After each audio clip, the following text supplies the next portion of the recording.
Bismillahirrahmanirrahim.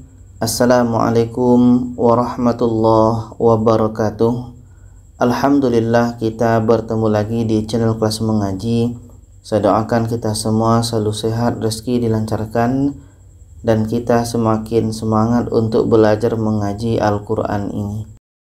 Baiklah, pada kali ini pembahasan kita yaitunya tentang perbedaan alif dan hamzah. Yang mana di sini alif dan hamzah ini itu tidak sama. Ada perbedaan di antara dua huruf ini.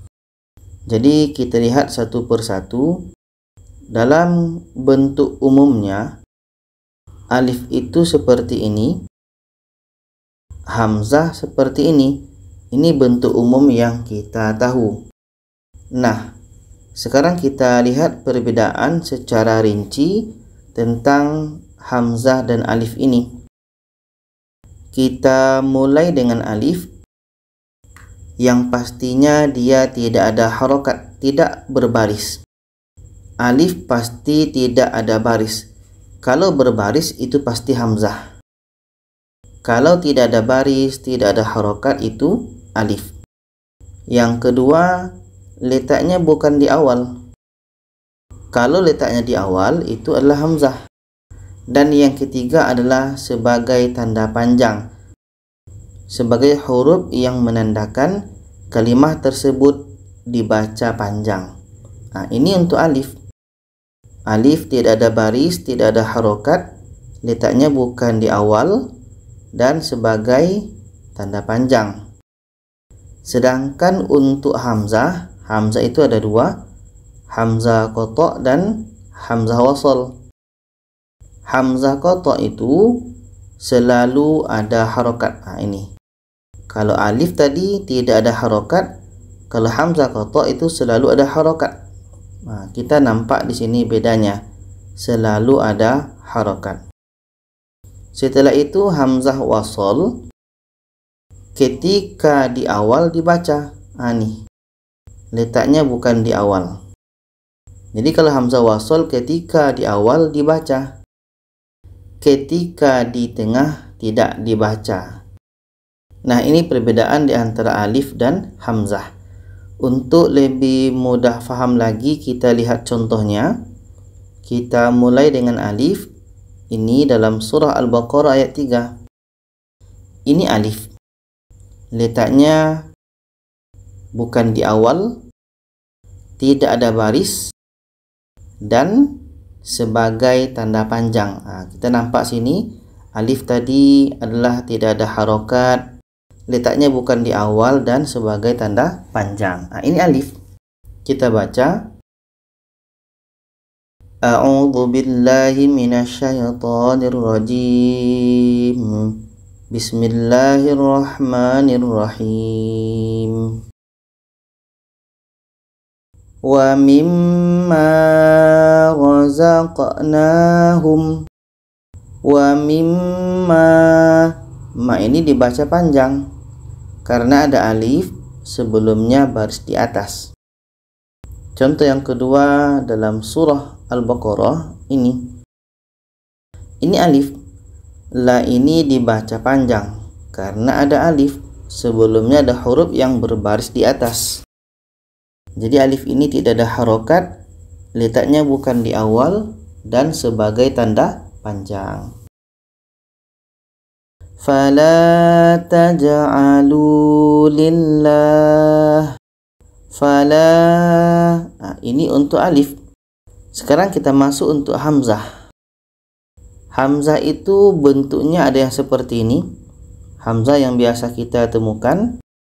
Ada yang bentuknya seperti ini. Ada didampingi oleh alif, dan ada yang seperti ini. Dalam mushaf Indonesia dia akan seperti ini saja. Ini mushaf Madinah, ini mushaf Indonesia, dan ada hamzah yang bentuknya seperti ini. memakai rumah ya dan waw, tapi ini juga hamzah. Kita lihat contohnya untuk hamzah qata ini. Contoh hamzah ini dulu. Ini hamzahnya. Ada baris. Ada baris. Kalau alif tadi tidak ada baris. Nah, ini hamzah. Kita baca. Du'a wa nida'a. Ini hamzah yang bentuknya seperti ini. Sekarang ini hamzah yang ditemankan oleh alif dalam surah Al-Baqarah ayat 32. Nah, ini juga hamzah. Ada hamzah seperti ini, ada hamzah yang seperti ini, ditemankan oleh alif. Ini hamzah, ada baris. Innaka ata. Ada baris. Seterusnya ini dalam mushaf Indonesia. Nah, ini dalam mushaf Indonesia. Ayat yang sama dengan contoh yang ini tadi. Ini hamzah. Ini juga hamzah. Ada baris. Kalau alif tidak ada baris. Innaka ata.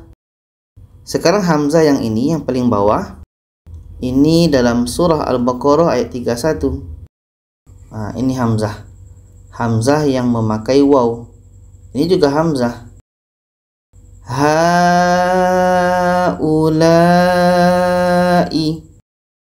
Nah, ini hamzah. Ada barisnya. Dan yang satu lagi contoh yang ini memakai rumah ya dalam surah Al-Baqarah. Nah, ini. Ini juga hamzah. Tapi memakai rumah ya. Yastahzi'u. Yastahzi'u. Nah, ini untuk contoh hamzah qata. Nah, kita lihat ini. Nah, ini contoh yang kita hadirkan semuanya, yang contoh-contoh tadi. Ini contoh hamzah yang ini. Ini hamzah dalam mushaf Madinah. Ini contoh dalam mushaf Indonesia. Ini hamzah yang memakai rumah ya dan waw.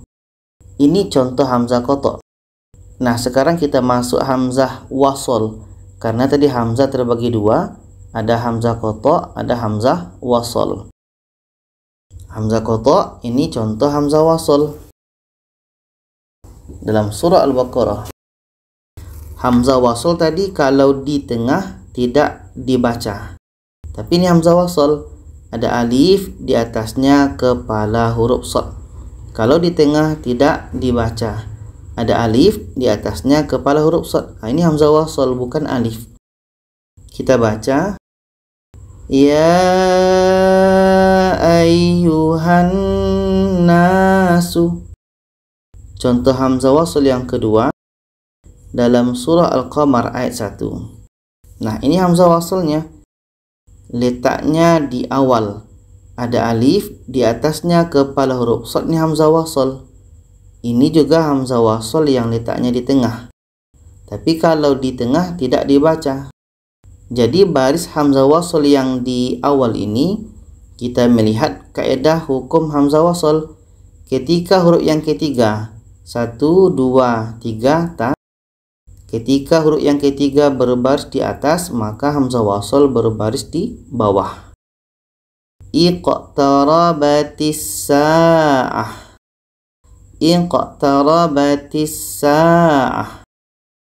Jadi kesimpulannya adalah kalau untuk alif, yang pertama tadi alif tidak ada baris. Alif tidak ada baris. Yang kedua letaknya bukan di awal. Yang ketiga alif tadi adalah sebagai tanda panjang. Hamzah qata ada baris, ada harokat. Hamzah wasol kalau di tengah itu tidak dibaca, kalau di awal itu dibaca. Itulah perbedaan di antara alif dan hamzah. Itu saja, semoga bisa dipahami. Kalau ada saran, pertanyaan, boleh komen di bawah. Silakan share kalian ya. Terima kasih. Wassalamualaikum warahmatullahi wabarakatuh.